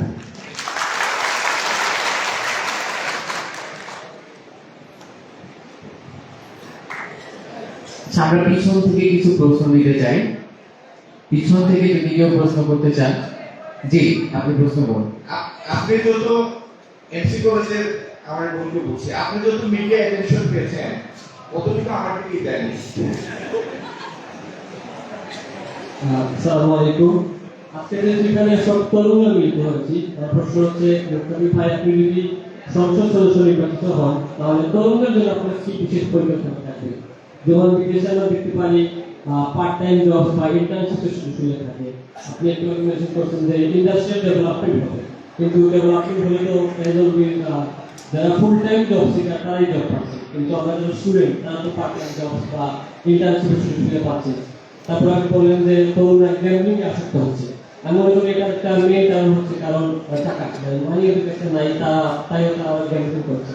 আমি মনে করি যদি পার্ট টাইম জব বা ইন্টার্নশিপের সুযোগ থাকে তাহলে ওরা হয়তো আরো ভালো করে ডেভেলপ করতে পারবে। এই বিষয়ে আপনার বলেন আপনার থ্যাংক ইউ। ধন্যবাদ। এই দুটো প্রশ্ন উত্তর দিয়ে দিই। হলো এমসি কলেজ, মানে এমসি কলেজটা এমন যে এটা সিলেটের নামের সাথে জড়িয়ে গিয়েছে। সিলেটের সাথে এমসি কলেজ ইনসেপারেবল, অত্যন্ত ঐতিহ্যবাহী একটা প্রতিষ্ঠান। তো এমসি কলেজের মাত্র 2টা বাস আছে, এটা শুনে মন খারাপ হওয়ার মতো একটা ব্যাপার। আশা করি কোনো দায়িত্বশীল মানে সরকারের কাছে এটা তো খুবই সামান্য একটা বিষয়। আপনাদের জন্য অন্তত পর্যাপ্ত না হলেও যথেষ্ট সংখ্যক বাসের ব্যবস্থা করে দেয়া, আমার মনে হয় এটা কোনো বড় ব্যাপার হবে না। এটা হয়ে যাবে ইনশাল্লাহ যদি আমরা। আর ডিগ্রি মানে আপনি পাস কোর্সের কথা বলছেন না? আচ্ছা,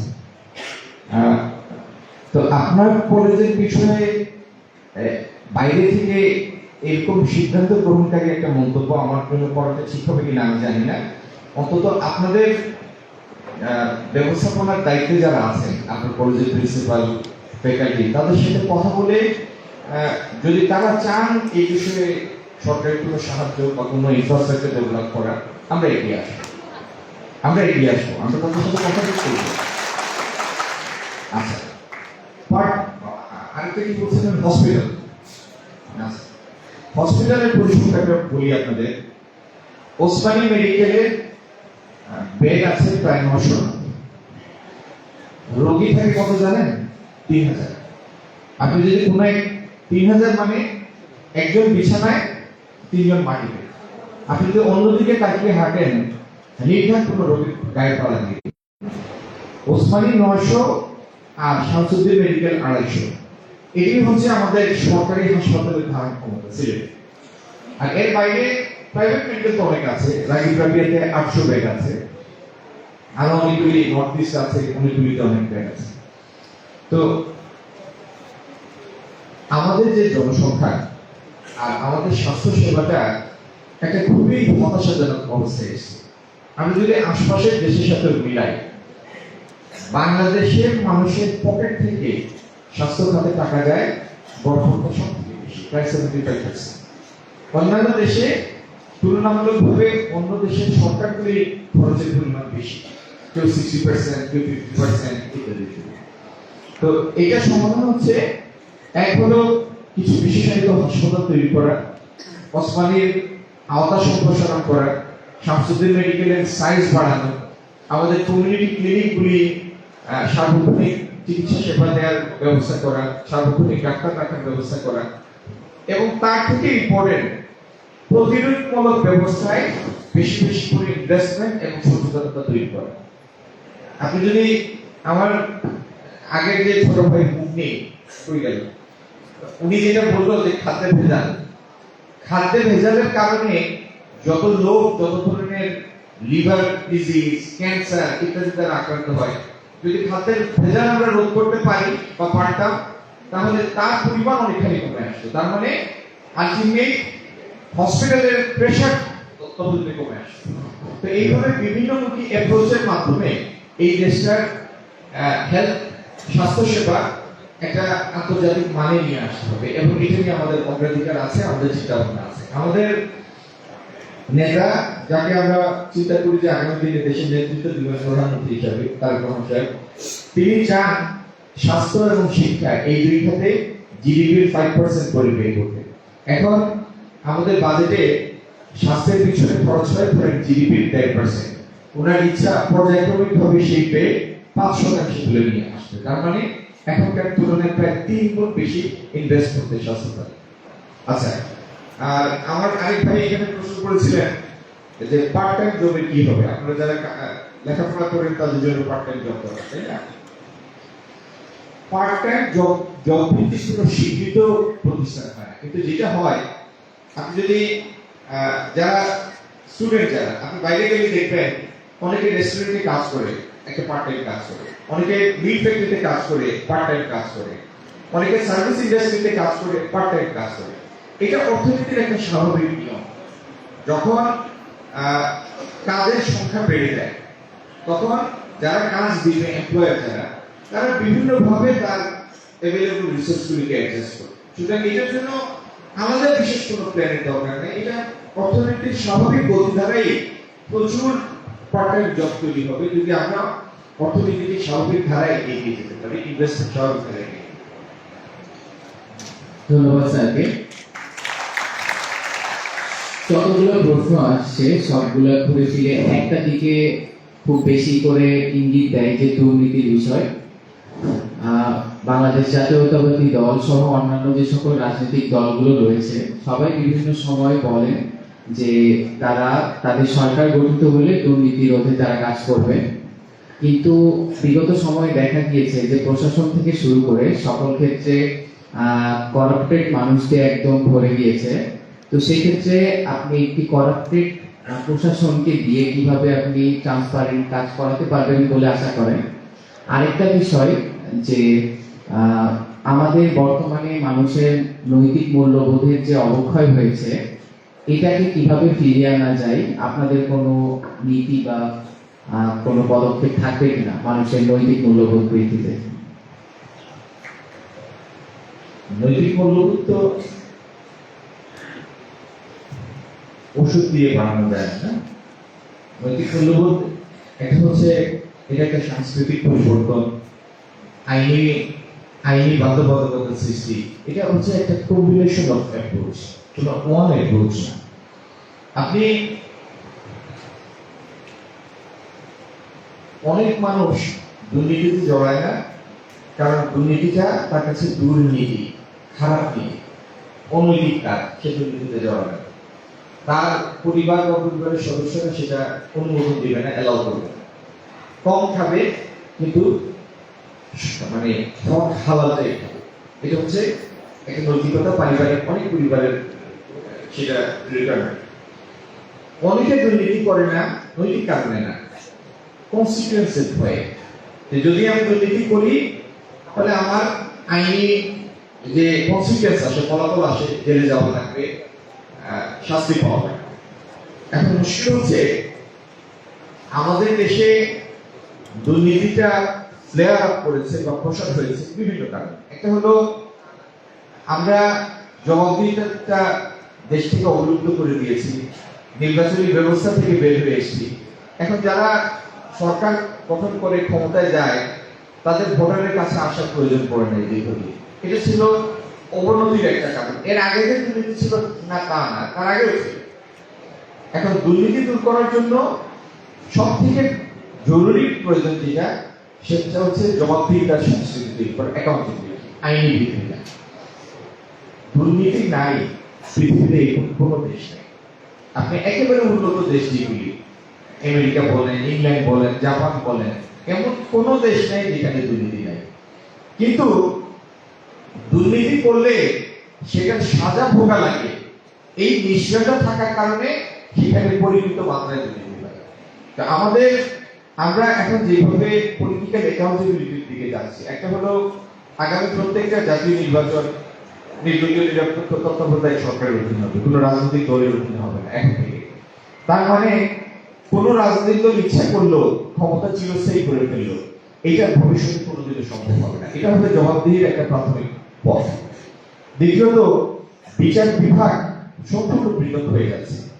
এইভাবে আমরা যদি প্রশাসনের মধ্যে যেরকম লেজিটিমেসি ছিল, রাজনৈতিক দলগুলির দাস হিসাবে প্রশাসন দাঁড়িয়েছিল, পুলিশ বাহিনী দাঁড়িয়েছিল, এখন আমরা যেভাবে আগাচ্ছি এবং যে সমস্ত সংস্কারের ফলে আগামী দিনে সংস্কারের যে বিধানগুলি আমরা মেনে নিয়েছি সমস্ত রাজনৈতিক দল, আগামী দিনে এইগুলির বাস্তবায়নের ফলে বাংলাদেশে আপনি নিকট অতীতে যা দেখেছেন ঠিক তার পুনরাবৃত্তি ঘটার সম্ভাবনা নাই, এটা আমি নিশ্চিতভাবে বলতে পারি।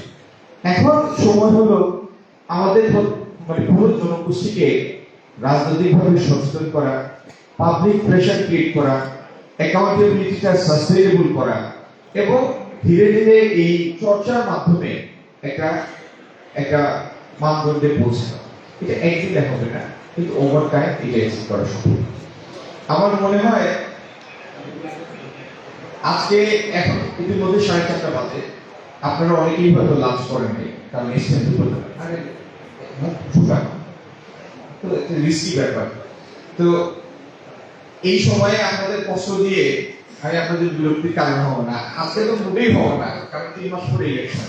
আজকে বিরক্ত হলে 90 দিনের মধ্যে এটা সহজে যাবে। আমরা এই দেশটা এবং সিলেট এটা গুণগত পরিবর্তন করতেছি। কিভাবে? একটা হলো রাজনৈতিক দলগুলি এইভাবে ক্ষমতাটা চিরস্থায়ীভাবে দখল করে এটাকে তাদের জমিদারি সম্পত্তি বানিয়ে ফেলেছিল। আগামী দিনে প্রত্যেকটা নির্বাচন, জাতীয় নির্বাচন, রাজনৈতিক দলের কর্তৃত্বের বাইরে রেখে আমরা ভোটারের স্বাধীনতাটা নিশ্চিত করব। এটা সব রাজনৈতিক দল একমত হয়েছে আইনি বিধানের মাধ্যমে, মানে কেয়ারটেকার গভর্নমেন্টের মাধ্যমে আগামী প্রত্যেকটা জাতীয় নির্বাচন। দ্বিতীয়ত, সংসদীয় যে গণতান্ত্রিক ব্যবস্থা, এটার মধ্যে কিছু মৌলিক পরিবর্তন আছে বাংলাদেশে। আগে স্পিকার, ডেপুটি স্পিকার দুজনই হতো সরকারি দল, এখন স্পিকার হবে সরকারি দল, ডেপুটি স্পিকার হবে বিরোধী দল।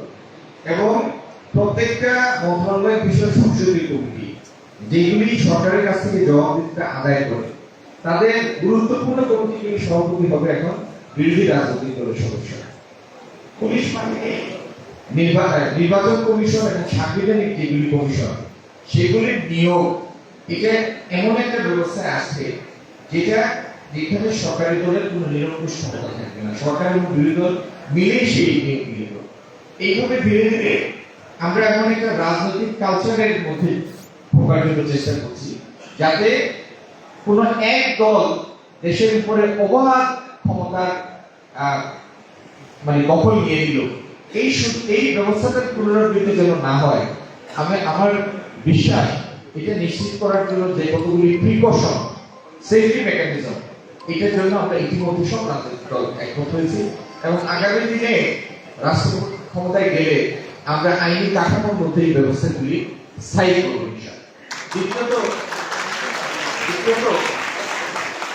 নির্বাচন নির্ধারিত সময় না হওয়ার কারণে রাজনৈতিক নেতাদের কোনো জবাবদিহিতা ছিল না। আমি আপনাদের ছোট্ট একটা উদাহরণ দিই। 2018 সনে আমি এখানে বিএনপির প্রার্থী ছিলাম সিলেটে। আমি আপনাদের ফিডব্যাক পেয়েছিলাম 2 মিনিট শেষ করব। হাসির মতো একটা পোস্টার আসে। তো 2018 সালে আমি বিএনপি প্রার্থী ছিলাম। আমার বিপক্ষে যিনি ছিলেন আওয়ামী লীগের মোহাম্মদ সাহেব, তিনি পরবর্তীতে হলেন তাদের পররাষ্ট্রমন্ত্রী। আপনাদের মনে আছে কিনা যায় না, মনে থাকার কথা না, কিন্তু আপনাদের বাবা মাদের মনে আছে, আপনাদের বড় ভাই বোনদের দৃষ্টির মনে আছে। 2018 ভোট হয়ে গেছে আগে রাতে, তো পরে কিন্তু তার কোনো বিষয় নাই, ফলাফল তো আগে রাতে। এই ভদ্রলোক নির্বাচনের পরের দিন সকালে আমার বাসায় এসে হবে। কেন? কারণ ওনার দরকার হলো আমার সাথে একটা ভিডিও ক্লিপ, যেটা পেপারে যাবে এবং উনি বলবেন যে আমরা নির্বাচনের মাধ্যমে নিল। আমি নির্বাচনের ফলাফল হাইলাইট হয়েছে, এইটাতে যত আমি কষ্ট পাই নাই, ইনার এত নিষ্ঠুর আচরণে আমি তার থেকে বেশি কষ্ট পেয়েছি। কেন জানেন? কারণ ইনার নামের সাথে একটা ডক্টরেট লাগানো, ডক্টর মোমেন্ট। এতটুকু লেখাপড়া করার পরে একটা মানুষ আগের রাত্রে ভোট ডাকাতির নেতৃত্ব দিয়ে সে জানে যে আমি এখানকার 5.5 লাখ ভোটারের আমানত হাইলাইট করেছি। এর পরের দিন নিজে এসেছেন উনি আমার সাথে ছবি তুলে পেপারে দেওয়ার জন্য, যাতে উনি ওনার নির্বাচনের একটা স্বীকৃতি নিয়ে যেতে পারেন। মানে আমি যদি আপনার বাসায় ডাকাতি করে সব জিনিসপত্র লুট করে আবার পরের দিন এসে আপনার সাথে এক বেলা খাওয়ার জন্য বায়না ধরি, কি কারণে আপনার কি মনে হবে যে এই দুনিয়া মধ্যে তো আর কিছু নাই? তো তার এই নিষ্ঠুরতা আমাকে তার থেকে বেশি কষ্ট দিয়েছে, যে একটা লোক কত অস্বাভাবিক হলে, কত সেডিস্টিক হলে এরকম একটা নিষ্ঠুর আচরণ করতে পারে। তো আমরা চাই জবাবদিহিতাটা ফিরে আসুক, আমাদের মধ্যে যে সমস্ত অমানবিক পাশবিকতা আছে এগুলি থেকে বের হয়ে আমরা যেন মানবিক বোধ সম্পন্ন মানুষে পরিণত হতে পারি, সেই জন্যই আমাদের পরবর্তী প্রতিষ্ঠা। আর আর আর বাংলাদেশের যে প্রাতিষ্ঠানিক কাঠামো, আমি আপনাদের কাছে বেশি সময় দিব না, বিচার বিভাগ বলেন, দুর্নীতি দমন কমিশন বলেন, অন্য যেগুলি প্রাতিষ্ঠানিক ভিত্তি যেগুলির উপর একটা দেশ দাঁড়ায়, তার প্রত্যেকটি আমরা শক্তিশালী করার জন্য চেষ্টা করব। আর সাধারণ মানুষের মধ্যে যে একটা হতাশা, বিএড নাই, মিল ফ্যাক্টরি নাই, চাকরি বাকরি নাই, কাজের সুযোগ নাই, আমরা একটা দায়িত্বশীল রাজনৈতিক দল হিসাবে যখন আপনাদেরকে প্রতিশ্রুতি দিয়ে রাষ্ট্র পরিচালনার দায়িত্বে আসবো, আমাদের কিন্তু কর্মসংস্থান সৃষ্টি এবং জীবন মানের উন্নয়নের জন্য যথাযথ কাজগুলি করা ছাড়া এটার কোনো বিকল্প নাই। কারণ কোনোদিন বাংলাদেশে আর কোনো দলীয় সরকারের অধীনে নির্বাচন হবে না। আমি যদি পারফর্ম করতে না পারি, আপনার সেই স্বাধীনতা থাকবে, আমার কন্ট্রাক্টর আপনি রিনিউ করবেন না, অন্য কারোর সাথে কন্ট্রাক্ট করবেন, অন্য কাউকে সরকার পরিচালনার দায়িত্ব দিবেন।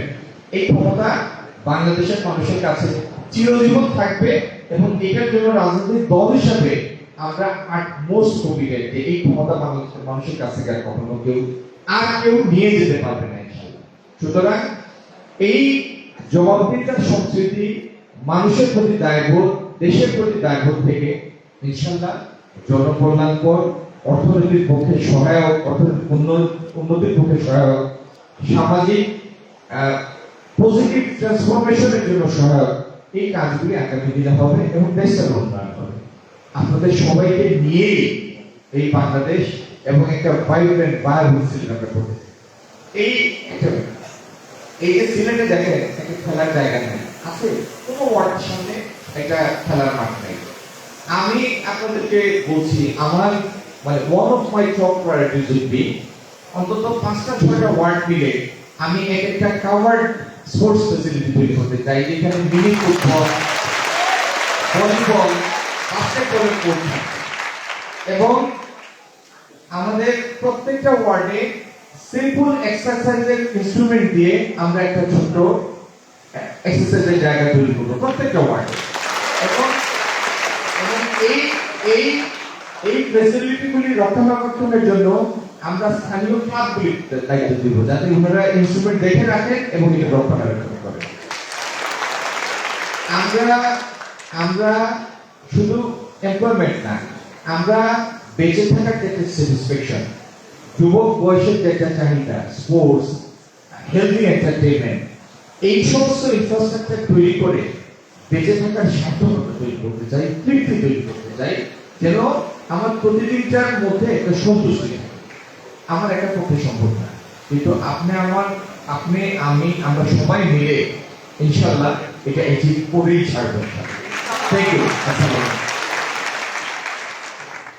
আমরা একদম শেষ পর্যায়ে চলে এসেছি। একদম শেষ করার আগে আচ্ছা, আমরা কোশ্চেন দিব না, আমরা স্যারের কাছে আমার অনুরোধ থাকবে। স্যার ভাই, আপনার সামনে প্রায় 500 বেশি শিক্ষার্থী তরুণ আজকে উপস্থিত রয়েছে। সামনে বাংলাদেশের জাতীয় নির্বাচন হতে যাচ্ছে। আপনাকে যদি 2 মিনিট সময় দেওয়া হয় যে এই তরুণরা কেন আপনাকে ভোট দিবে, আপনি যদি 2 মিনিটে আপনার নিজের ইস্তেহার বা আপনার নিজের দিক থেকে আপনাকে কেন ভোট দিবে এটা নিয়ে 2 মিনিটের মধ্যে তাদেরকে কিছু বলেন। Thank you. আমি আপনাদের প্রত্যেকের শিক্ষা প্রতিষ্ঠানের সামনে আপনারা একটা বোর্ড দেখবেন, যেখানে আমার ছবি আছে, কিউআর কোড আছে। আপনি চোখে পড়েছে কিনা আমি জানি না। এই কিউআর কোড যদি আপনারা স্ক্যান করেন, সেখানে সিলেটের পরিবর্তনের জন্য আপনাদের মতামত দেওয়ার সুযোগ আছে, প্রশ্ন করার সুযোগ আছে। আমার অনুরোধ, আপনারা প্রত্যেকে এই কিউআর কোডটা স্ক্যান করবেন এবং আপনাদের মতামত অথবা প্রশ্ন থাকলে সেটা দিবেন। আর সিলেটকে আমি কিভাবে ট্রান্সফর্ম করতে চাই সেটা নিয়ে আমার পরিকল্পনা আপনাদের ইতিমধ্যে বলেছি। আমি এখানে পর্যাপ্ত এমপ্লয়মেন্ট তৈরি করতে চাই। এখানে ট্যুরিজমের রিলেটেড যত ইনফ্রাস্ট্রাকচার আছে, সিলেটকে বলি আমরা প্রাকৃতিক সৌন্দর্যের লীলাভূমি, সিলেট বিউটি, অথচ ট্যুরিজম নাই। এখানে লালাখাল আছে, মাধবকুণ্ড আছে, জলপ্রপাত। এখানে টি গার্ডেন গুলিতে ঢুকলে চোখ জুড়িয়ে যায়। আমরা যদি ইনফ্রাস্ট্রাকচার গুলি ডেভেলপ করতে পারি, দেশি বিদেশি প্রবাসী সব ধরনের ট্যুরিজম আমরা অ্যাট্রাক্ট করতে পারবো। আমরা এখান থেকে আইটিতে প্রশিক্ষণপ্রাপ্ত এক ঝাঁক তরুণ তৈরি করবো। আর একটা অত্যন্ত গুরুত্বপূর্ণ জিনিস, শিক্ষার ক্ষেত্রে দেখেন, আমরা এখন ডিগ্রি পাস করি, মাস্টার্স পাস করি, এটার কারণে আমাদের কোনো আর্নিং স্কিল তৈরি হয় বিশেষ কোনো স্কিল নাই। আপনি আমেরিকায় যে পলিটিক্যাল সায়েন্সে মাস্টার্স করলো, সে গভর্নমেন্ট জবে ঢুকে, কারণ ওই সাইজ বড়, তার কাজের সুযোগ আছে অনেক। বাংলাদেশে পলিটিক্যাল সায়েন্সে মাস্টার্স করে কিছু করার নেই। তো আমরা আমাদের এই এডুকেশনের কারিকুলামে পরিবর্তন এনে, আপনি যখন মেট্রিক ইন্টারমিডিয়েট পাস করবেন, আপনার এই 2 পাশের সাথে একটা টেকনিক্যাল স্কিল ইনক্লুডেড থাকবে। এটা হতে পারে কোডিং, এটা সফটওয়্যার ডেভেলপমেন্ট, এটা প্লাম্বিং, এটা ইলেকট্রিক্যাল কাজ, এনিথিং। কিন্তু একটা আর্নিং স্কিল নিয়ে আপনি বের হবেন, যাতে আর না পড়লেও আপনার আয় রোজগার করে জীবন কাটানোর মতো একটা সুযোগ থাকে। আমাদের যে প্রাইমারি স্কুলের এখনকার স্ট্যান্ডার্ড, আপনি যদি ইংল্যান্ড আমেরিকা যাওয়ার দরকার নেই, আশপাশের দেশে যান, থাইল্যান্ড যান, মালয়েশিয়া যান, ওদের ক্লাস 2 স্ট্যান্ডার্ড আমাদের ক্লাস 5 এর রিডিং ক্যাপাবিলিটি, ম্যাথের এবিলিটি তাদের ক্লাস 2-3 সমান না বা এর থেকে উপরে না। তার মানে আমরা শিক্ষার মানে অনেক পিছিয়ে আছি। এবার আপনারা ইন্টারমিডিয়েট পাস করেছেন কয় পার্সেন্ট? সিলেটে 58 না? এর মধ্যে মেয়েরা আবার 21-22% বেশি। আপনাদের জন্য একটা খারাপ সংবাদ আছে, মেয়েরা আপনাদের তুলনায় প্রায় 3 ভাগের 1 ভাগ আগানো। এটা মাথায় নিয়ে আসে বাড়িতে যান। তো আমরা এই যে শিক্ষার গুণগত মান, তার মানে প্রত্যেকটা জায়গায় আমরা লেগি, আমাদের কোয়ালিটি অফ এডুকেশন আগাচ্ছে না। তো এই কোয়ালিটি অফ এডুকেশনের জন্য যে logistic support, teachers training, equipment support, computer training, computer support, এই জিনিসগুলি আমরা যুক্ত করব, প্রযুক্তির সমাবেশ ঘটাবো এবং শিক্ষার মান উন্নত করব, টেকনিক্যাল স্কিল এটার সাথে অ্যাড করব, যাতে প্রত্যেকটা মানুষ তার 12 ক্লাস পাস করার সাথে সাথে আয় রোজগারের মতো করে সক্ষম হয়। আমরা এখান থেকে মাদক দূর করব, এখান থেকে আমরা অনলাইন গেমিং দূর করব, এখানকার জন্য আমরা স্পোর্টস ফ্যাসিলিটি তৈরি করব, যাতে একটা ভাইব্রেন্ট জনগোষ্ঠী তৈরি হয়েছিল। এখন কথা হচ্ছে, আমি আপনাদেরকে যা বললাম এইগুলি জাগতিক সুযোগ সুবিধা তৈরি করার কথা। আপনাদেরকে আমার বেশি টিকিট দেওয়ার ক্ষমতা নাই, ওই ক্ষমতা আমার নাই, ওই ব্যক্তি আমার নাই। কিন্তু মাটির পৃথিবীতে থেকে আপনাদের কাছ থেকে আমি দায়িত্ব নেওয়ার ম্যান্ডেট নেওয়ার জন্য এসেছি।